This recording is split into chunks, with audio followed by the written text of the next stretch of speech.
ഇതിന്റെ ഇൻട്രോ ഞാനൊരു കമന്റ് വായിക്കാം. ആ കമന്റിലൂടെ നമുക്ക് തുടങ്ങാം. മുദ്രാവാക്യം തട്ടി പിടലി പോയ ആരോഗ്യമില്ലാത്ത ആരോഗ്യമന്ത്രി. ഇത് ഞാൻ പറയുന്നതല്ല, കമന്റിൽ വന്നതാണ്. ആ ഒരു മാസ് വീഡിയോ. അതിന്റെ താഴെ വേറൊരു കമന്റ്, വളരെ രസകരമായിട്ട് കമന്റ്. മികച്ച നടി വീണ ജോർജ്, ചിത്രം പെടലി. അതെ, തീർച്ചയായിട്ടും. ഇപ്പൊ നമുക്ക് പ്രത്യേകിച്ച് ഒരു ഇൻട്രൊഡക്ഷൻ കൊടുക്കേണ്ട അതുകൂടെ വേറെ കമന്റ് ഉണ്ട്. മീശ മാധവൻ സെക്കൻഡ് പാർട്ട് ഇറങ്ങുന്നത്. മീശ മാധവൻ സെക്കൻഡ് പാർട്ട് എന്ന് പറയുമ്പോ നമ്മുടെ കൊച്ചി ഹനീഫയുടെ പെടലിയുടെ ചിത്രങ്ങളായിരിക്കും ചിലപ്പോ വരുന്നത്. പക്ഷേ ഇതിൽ മറ്റൊരു ചിത്രത്തിന്റെ ഒരു ചെറിയൊരു കട്ടുണ്ട്. CID മൂസയുടെ ദിലീപിന്റെ ഇൻട്രോയില് ഇതേപോലെ കാറില് മാസായി വരുന്ന ഒരു സീനുണ്ട്. ശ്രദ്ധിച്ചിട്ടുണ്ടാവും സ്വാഭാവികമായിട്ടും. അപ്പോ എനിക്കിത് കണ്ടപ്പോൾ പെട്ടെന്ന് എന്റെ മനസ്സിലേക്ക് ആ ഒരു മാസ് ഒരു എൻട്രി ആണ് കാണാൻ സാധിക്കുന്നത്. പക്ഷെ പുറത്തേക്ക് ഇറങ്ങി വരുമ്പോൾ സിനിമ ചെറുതായിട്ടൊന്ന് മാറും. ഈ പറയുന്നത് പോലെ മീശ മാധവനിലെ പെടലിയായി പോകുന്നു. തെറ്റു പറയാൻ സാധിക്കില്ല. കരിങ്കൊടി കണ്ട് പെട്ടെന്ന് കരിങ്കൊടി ആയുധമായി ആക്രമിക്കപ്പെട്ടപ്പോൾ പിടിച്ചു നിൽക്കാനാകാതെ കഴുത്തിൽ പെടലിടേണ്ടി വന്ന നമ്മുടെ ആരോഗ്യമന്ത്രിയുടെ അവസ്ഥയാണ് ഇപ്പോൾ കാണുന്നത്. കളിയാക്കുന്നത് ശരിയല്ല. അല്ല, ഇതിനകത്ത് ഇത് നമ്മള് കമന്റുകളാണ് നമ്മൾ യഥാർത്ഥത്തിൽ ഇപ്പോ ചർച്ച ചെയ്തുകൊണ്ടിരിക്കുന്നത്. ഇതിനകത്ത് എല്ലാം പറയുന്നത് ആരോഗ്യമന്ത്രിയുടെ അഭിനയത്തെ പറ്റിയാണ്. ഇപ്പോ ഇതെല്ലാം ആരോഗ്യമന്ത്രിയുടെ അഭിനയമാണ്. അതേപോലെ തന്നെ വേറൊരു കമന്റ് ഉണ്ട്. ഇപ്പം ഭർത്താവ് ഭാര്യയെ മത്സരിപ്പിക്കരുത് എന്ന് പറഞ്ഞ് നേതൃത്വത്തിന് നിവേദനം കൊടുത്തിട്ടുണ്ട് എന്നൊരു വാർത്ത വരുന്നുണ്ട് എന്ന് പറഞ്ഞുള്ള കമന്റുകളുണ്ട്. അപ്പോൾ ഇത്തരത്തിൽ ഒരുപാട് കമന്റുകളുണ്ട്. അപ്പം ഇതിനകത്തെല്ലാം ഏറ്റവും വലിയ കാര്യം എന്ന് വെച്ച് കഴിഞ്ഞാല് ഞാൻ പുറത്തിറങ്ങിയിട്ടുണ്ട് എന്ന് പറയുന്ന ആരോഗ്യമന്ത്രിയുടെ ആ മാസ് റീല് തന്നെയാണ്. തീർച്ചയായിട്ടും. അതുപോലെ അത് വരുന്ന ഓരോ സീൻ ഉണ്ടല്ലോ, അത് നമ്മൾ പ്രത്യേകം എടുത്തു പറയേണ്ട ഒരു കാര്യം തന്നെയാണ്. എങ്ങനെയാണ് ആ ഒരു ഇൻട്രോ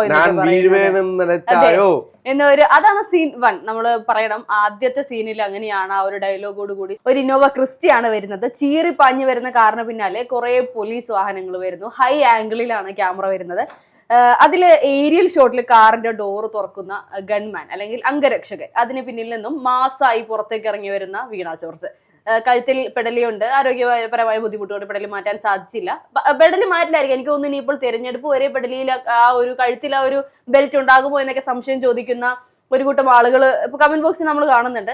എന്തായാലും കഴുത്തിൽ ആ ഒരു ബെൽറ്റ് ഒക്കെ ആയി പുറത്തേക്ക് ഇറങ്ങി വരുന്നു. സാരി ചുറ്റിയിട്ടുണ്ട് എന്നൊക്കെ പറഞ്ഞ് എന്നെ അതിശയപ്പെടുത്തിയത് കേരളത്തിലെ ഇത്രയും വലിയ മന്ത്രിമാരുണ്ടായിട്ട്, ഇത്രയും വലിയ MLA മാരുണ്ടായിട്ട് ഇതുപോലെ മാസായിട്ട് റീലിടാൻ കഴിവുള്ള എത്ര MLA മാരുണ്ട്, എത്ര മന്ത്രിമാരുണ്ട്. ആ റീൽ എടുത്ത് വെച്ചു. ആ റീലിന്റെ പെർഫെക്ഷൻ എടുത്ത് നോക്ക്.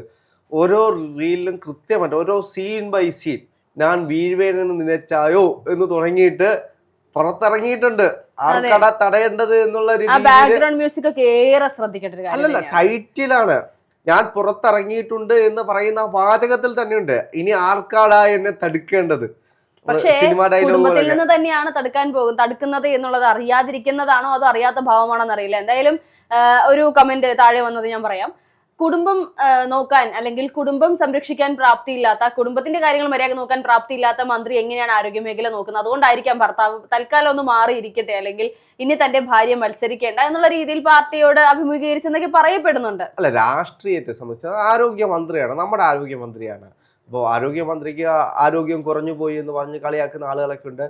ഇത് നാടകമാണ് എന്ന് പറഞ്ഞ് കളിയാക്കുന്ന ആളുകളുണ്ട്. ശരി, നാടകമാണെങ്കിലും എന്തുവാണെങ്കിലും ഇതേപോലെ മാസായിട്ട് റീലിടാൻ കഴിയുക എന്ന് പറയുന്നത് ഒരു കഴിവ് തന്നെയാണ്. ഇപ്പോ ചിലര് പോകുന്ന ഒഴിക്കെ പെടലി എന്നൊക്കെ വിളിച്ചെന്നിരിക്കും.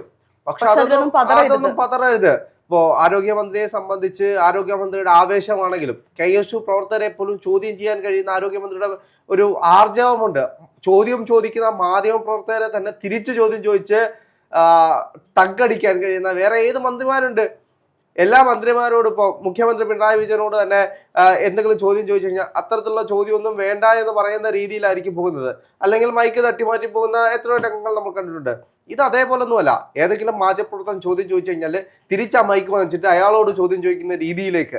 അതെ, നമ്മള് പലപ്പോഴും പല നേതാക്കന്മാരുടെയും PR കാണുമ്പോൾ പറയുന്നൊരു കാര്യമാണ്, PR ഒക്കെ ഷാഫി പറമ്പിലിന്റെ നിന്ന് ഷാഫിയുടെ PR കണ്ടുപിടിക്കണം എന്നുള്ളത്.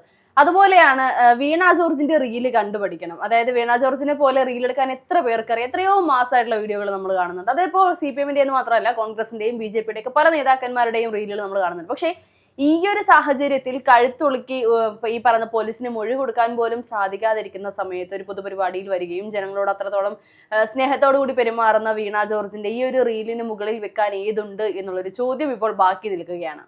അല്ല, മുദ്രാവാക്യം തട്ടി അല്ലെങ്കിൽ ക്രൂരമായിട്ടുള്ള ആക്രമണം നേരിട്ട ക്രൂരമായ കരിങ്കൊടി കണ്ടപ്പോൾ അല്ല, CPM-നെ സംബന്ധിച്ച് CPM പറയുന്നത് ഇത്രത്തോളം ക്രൂരമായിട്ട് ആക്രമിച്ചിട്ടുള്ള മറ്റൊരു വനിതാ നേതാവില്ല എന്നാണ് CPM പറയുന്നത്.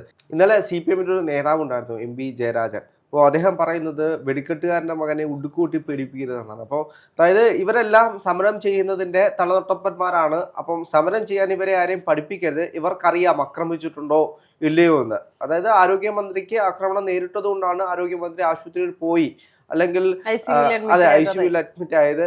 പിന്നെ AI നിർമ്മിച്ച ചിത്രങ്ങളാണ്, അതുകൊണ്ടാണ് അവരെ ആക്രമിക്കുന്ന ദൃശ്യങ്ങൾ മാത്രം കാണാനില്ലാതെ പോയത്.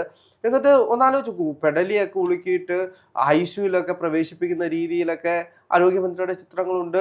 അപ്പോൾ കഴിഞ്ഞ ദിവസം തന്നെ ആരോഗ്യമന്ത്രി ഇങ്ങനെ ബെഡിലൊക്കെ പെടലി ഉളുക്കി ഇങ്ങനെ കിടക്കുന്ന ചിത്രങ്ങളെല്ലാം നമ്മൾ അതിന്റെ കൂടെ കുറച്ച് സിസ്റ്റർമാർ അല്ലെങ്കിൽ നഴ്സുമാർ വന്ന് ഫോട്ടോഷൂട്ട് നടത്തുന്നതൊക്കെ നമ്മൾ കണ്ടിട്ടുണ്ട്. ഓക്സിജൻ കൊടുക്കുന്നു. അവിടെയാണ് പ്രശ്നങ്ങൾ. അല്ലാതെ ഇപ്പോൾ ആരോഗ്യമന്ത്രിക്ക് എന്തെങ്കിലും പ്രശ്നം ഉണ്ടായെങ്കിൽ, അല്ലെങ്കിൽ നമുക്കറിയാം ഒരു കഴുത്തുളുക്കുകയാണെങ്കിൽ 2 ദിവസം കൊണ്ടൊക്കെ മാറും.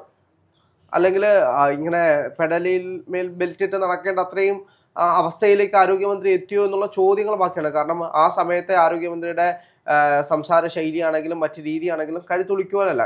പെട്ടെന്ന് കഴുത്തുളിക്കുകയാണെങ്കിൽ പിന്നീട് കഴുത്തിന് കുഴപ്പം, അതായത് പിന്നീട് കഴുത്ത് പിന്നെ അനക്കാൻ പറ്റത്തില്ല, പിന്നെ കഴുത്ത് കൈ പിടിച്ചുകൊണ്ട് നടക്കാനേ പറ്റത്തുള്ളൂ.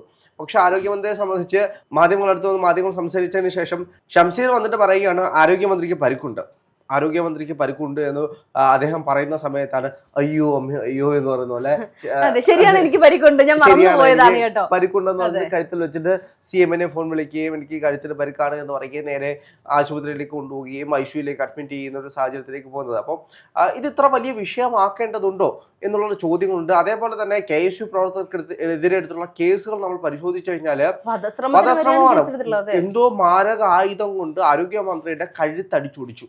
ഈ എന്തോ മാരകായുധം എന്ന് പറയുമ്പോഴാണ് അവിടെ ഉത്തരമില്ലാതിരിക്കുന്നത്. എന്തായുധം എന്നുള്ള ചോദ്യത്തിന് ഈ പറയുന്ന വീണ ജോർജിന്റെ കയ്യിലോ ഗവൺമെന്റ് ആക്രമണം നേരിട്ട് കണ്ട ഗവൺമെന്റിന്റെ അടുത്ത് പോലും ഉത്തരമില്ല എന്ന് പറയുമ്പോൾ വളരെയധികം വിഷമം തന്നെ തോന്നേണ്ടിയിരിക്കുന്നു. കാരണം ഈ പറയുന്ന ആളുകൾ ചിലപ്പോൾ അത് മുദ്രാവാക്യമായിരിക്കാം, ചിലപ്പം കരിങ്കുടിയായിരിക്കാം. പക്ഷെ അതിന് എങ്ങനെയാണ് ഒരു ആയുധമാക്കി പറയുക എന്നുള്ളത് അവരുടെ ഭാഗത്തുള്ള ഒരു ബുദ്ധിമുട്ട്. അതായിരിക്കും ചിലപ്പോൾ അവർ മിണ്ടാതെ നിൽക്കുന്നത് എന്ന് തോന്നുന്നു. എന്ത് തന്നെയാണെങ്കിലും എന്റെ മനസ്സിൽ എനിക്ക് ആ സമയത്ത് വന്നൊരു കാര്യം എന്ന് വെച്ച് കഴിഞ്ഞാൽ, നമ്മൾ ഈ ചെറിയ പ്രായത്തിലൊക്കെ ലേസ് ഇങ്ങനെ കറക്കിയിട്ട് ഇങ്ങനെ അടിക്കും. ചെറിയ പ്രായത്തിലൊക്കെ എനിക്കൊന്ന് KSU പ്രവർത്തകര് ഈ ലേസിന്റെ അറ്റത്ത് എന്തെങ്കിലും കെട്ടിക്കൊണ്ട് വന്നിട്ട് ഇങ്ങനെ കറക്കിയിട്ട് ആരോഗ്യമന്ത്രി കിട്ടുമ്പോൾ ഇങ്ങനെ കരിങ്കുടി വീശുന്നതിന്റെ ഇടയ്ക്ക് ഇങ്ങനെ കരിങ്കുടിയുടെ അറ്റം കൊണ്ടതാകാമെന്നും ഉള്ള സംസാരങ്ങൾ നടക്കുന്നുണ്ട്. അല്ല, ഈ പുലി ആക്രമിക്കാനിരിക്കുന്നത് പോലെ, ഈ ഇരികെ കാണുന്നത് പോലെ പതുങ്ങി ഇരുന്നു കൊണ്ടുള്ള ആക്രമണമായിരുന്നു ഈ 3-4 KSU പ്രവർത്തകർ ആരോഗ്യമന്ത്രി വീണ ജോർജിനോട് എന്നുള്ളത്. ഒന്ന് ആലോചിച്ച് നോക്കണം, ഒരു ആരോഗ്യമന്ത്രി വരുമ്പോൾ അവരെ പതിയെ ഇരുന്ന് ആക്രമിക്കാന്നൊക്കെ പറഞ്ഞാൽ വളരെ ക്രൂരമായ ഒരു പ്രവൃത്തി തന്നെയാണ് KSU പ്രവർത്തകർ. കരിങ്കൊടി കാണിക്കാനേ പാടില്ലായിരുന്നു. നമ്മുടെ ആരോഗ്യമന്ത്രി നമുക്ക് അറിയാവുന്നത്. കരിങ്കൊടി നിരോധിച്ചൊരു നാട്ടിൽ ഒരു ആരോഗ്യമന്ത്രിയൊക്കെ കരിങ്കൊടി കാണിക്കാന്ന് വെച്ചാൽ എന്താ ചില്ലറ കാര്യമാണോ? അതെ, അപ്പൊ അവരകത്ത് കിടക്കുന്നതിൽ തെറ്റ് പറയാനില്ല. എന്ത് തന്നെയാണെങ്കിലും ആരോഗ്യമന്ത്രി പുറത്തിറങ്ങിയിട്ടുണ്ട്. ഇനി KSUകാരൊക്കെ ഒന്ന് പേടിച്ച് നടക്കുന്നത് നല്ലതായിരിക്കും. കാരണം ആരോഗ്യമന്ത്രി ഇട്ടേക്കുന്ന റീല് വെച്ച് നോക്കുകയാണെങ്കിൽ ഇനി ഇതേപോലെ ആക്രമിക്കാൻ വരുന്ന KSU പ്രവർത്തകരെ നേരിടാനുള്ള ശക്തിയും ആർജവുമായിട്ട് തന്നെയാണ് ആരോഗ്യമന്ത്രി. ഇനി ഒരു മുദ്രാവാക്യം കൊണ്ട് കരിങ്കൊടി കൊണ്ടൊന്നും ഞാൻ വീഴില്ല കേട്ടോ എന്നുള്ളൊരു കൃത്യമായിട്ട് ഇനി ബെൽറ്റ് എല്ലാം ഇട്ടിട്ടുണ്ട്. ഇനി ഒരു KSU പ്രവർത്തകരെ മുദ്രാവാക്യമാണെങ്കിലും കരിങ്കൊടിയാണെങ്കിലും ഏൽക്കത്തില്ല. അതുകൊണ്ട് പുറത്തിറങ്ങിയിട്ടുണ്ട്. KSU പ്രവർത്തകരൊക്കെ ഒന്ന് സൂക്ഷിക്കുക.